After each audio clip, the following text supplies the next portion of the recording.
Bayangkan jalan raya utama tiba-tiba tersumbat oleh longsor. Mobil-mobil yang dalam tubuh kita adalah sel darah merah terjebak, tidak bisa mengantarkan oksigen ke tujuan. Di jantung, jalan raya itu adalah arteri koroner. Dan ketika tersumbat, bukan lalu lintas yang macet, tetapi nyawa yang terancam. Serangan jantung bukan hanya soal nyeri dada. Ia adalah darurat medis yang membutuhkan tindakan dalam hitungan menit. Dan di garis depan pertahanan ada angioplasti, prosedur revolusioner yang bisa membuka arteri tersumbat tanpa bedah terbuka, mengembalikan aliran darah, dan menyelamatkan jantung dari kerusakan.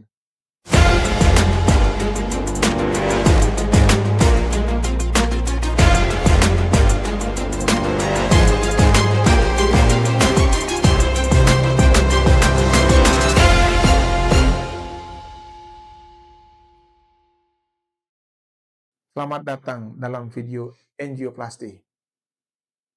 Dalam video ini, kita akan menjelajahi angioplasti, bagaimana ia bekerja, siapa yang menciptakannya, jenis-jenisnya, prosedur pemasangannya, serta tantangan dan harapan bagi industri dalam negeri dalam menghadirkan teknologi ini secara mandiri dan berkelanjutan.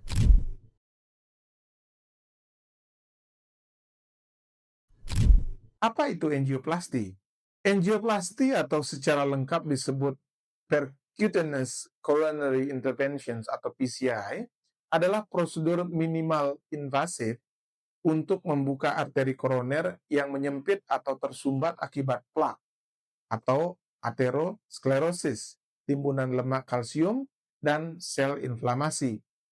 Tujuannya sederhana namun krusial, mengembalikan aliran darah ke otot jantung. Tanpa aliran darah, sel-sel jantung akan mati dalam hitungan menit. Angioplasti bisa menghentikan serangan jantung sedang dan mengurangi nyeri dada atau angina, serta mencegah gagal jantung di masa depan.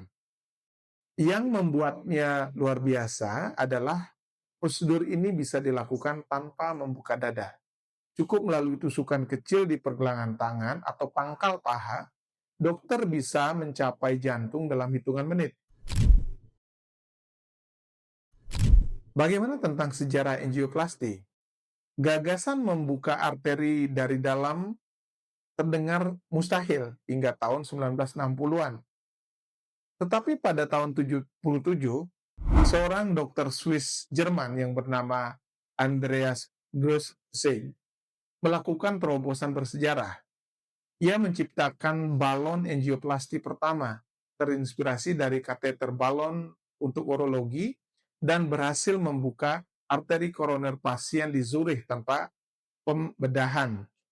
Awalnya banyak yang ragu, tetapi hasilnya tak terbantahkan. Pasien pulih cepat, nyeri dada hilang, dan jantung berfungsi lebih baik. Grunzig membuktikan bahwa intervensi kateter bisa menggantikan operasi bypass, setidaknya untuk kasus tertentu. Namun, masalah muncul. Arteri sering menyempit lagi dalam beberapa bulan, atau restenosis. Solusinya datang di tahun 1990-an, yaitu stent, cincin logam kecil yang dipasang dalam arteri untuk menjaganya tetap terbuka. Pada tahun 2000-an lahir drug-eluting stent atau DES, stent yang melepaskan obat untuk mencegah pertumbuhan jaringan berlebih. Angioplasti pun menjadi lebih efektif dan tahan lama. Prinsip kerja angioplasti. Prosedur dimulai dengan kateterisasi jantung. Melalui arteri radial, terutama di pergelangan tangan atau femoral pangkal paha, dokter memasukkan kateter tipis seukuran benang dan memandunya hingga mencapai arteri koroner, dipandu oleh sinar X real time atau fluoroskopi atau cath lab. Di ujung kateter terdapat balon kecil yang dilipat. Ketika mencapai penyumbatan, balon dikembangkan, mendorong plak ke dinding arteri dan melebarkan lumen. Seringkali stent logam dipasang bersamaan. Ia terkunci di tempat saat balon dikempiskan, menjadi kerangka permanen yang menjaga arteri tetap terbuka. Seluruh proses berlangsung antara 90 menit atau bahkan sampai 30 menit, dan pasien biasanya sadar penuh, hanya dibius secara lokal. Namun kasus serangan jantung akut, waktu dari rumah sakit hingga pembukaan arteri harus kurang dari 90 menit karena setiap menit sangatlah berharga. Bagaimana tentang jenis-jenis angioplasti dan stent? Tidak semua angioplasti sama. Pemilihannya tergantung pada lokasi, jumlah, dan kompleksitas penyumbatannya. Balon angioplasti saja jarang digunakan untuk saat ini, kecuali untuk lesi sangat sederhana.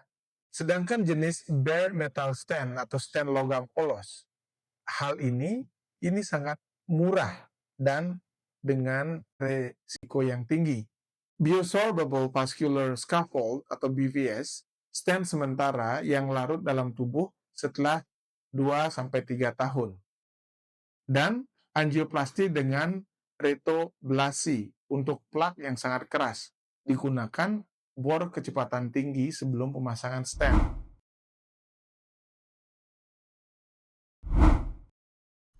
Produsen global dari stent ini. Di pasar global, produsen stent dan perangkat angioplasti didominasi oleh perusahaan multinasional.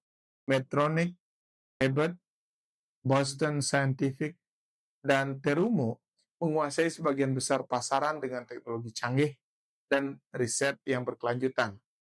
Namun, harga perangkat ini sangat tinggi. Satu stent bisa berkisar dari 30 hingga 70 juta. Di Indonesia, meski BPJS menanggung biaya prosedur, ketergantungan pada import membuat sistem kesehatan rentan terhadap fluktuasi nilai tukar dan rantai pasok global. Disinilah pentingnya industri dalam negeri. Beberapa langkah yang telah diambil, misalkan oleh PT Dexa Medica dan PT Kalbe Farma, mulai menjajaki kolaborasi riset medis.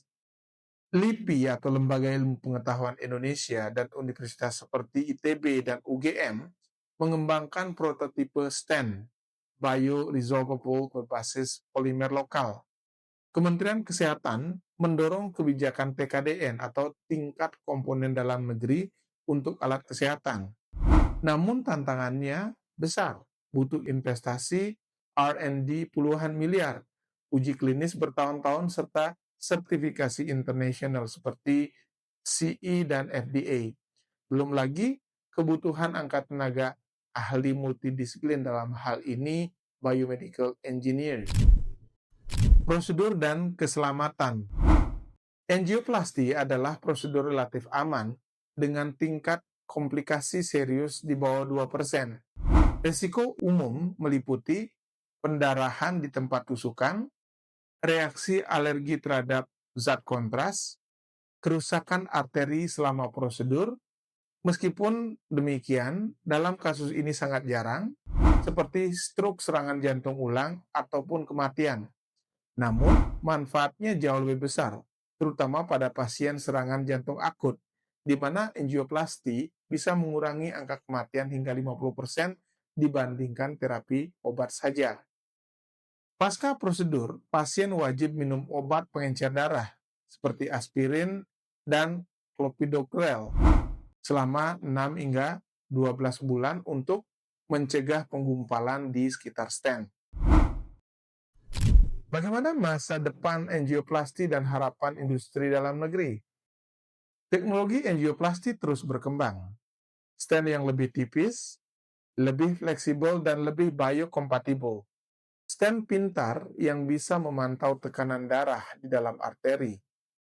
Penggunaan AI untuk perencanaan prosedur berdasarkan data angiografi 3D misalkan, sangat bermanfaat. Bagi Indonesia, masa depan tidak hanya soal mengimpor teknologi, tetapi menciptakannya sendiri adalah potensi yang besar yang ada di depan mata kita. Bahan baku polimer dan logam tersedia di dalam negeri. Yang kedua, tenaga medis dan insinyur muda semakin kompeten. Pasar domestik yang sangat besar, lebih dari 300.000 kasus penyakit jantung koroner baru setiap tahun. Yang dibutuhkan adalah kolaborasi kuat antara pemerintah, akademisi, industri farmasi, dan rumah sakit. Jika Indonesia bisa memproduksi stent berkualitas dengan harga 30 hingga 50% lebih murah, akses terhadap angioplasti dari Jakarta hingga pedalaman Papua sangat terbuka lebar.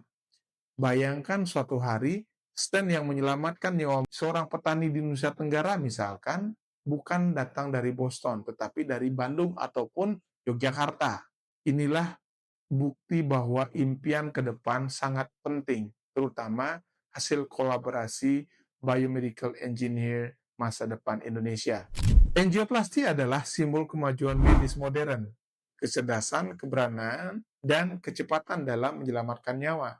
Tetapi di balik setiap prosedur yang sukses, tentu ada cerita tentang akses, keadilan, dan kemandirian. Nah, kita patut bersyukur atas teknologi angioplasti ini, karena dengannya ribuan atau bahkan jutaan nyawa tertolong. Terima kasih sudah menyimak video ini. Salam Biomedical Engineering Indonesia.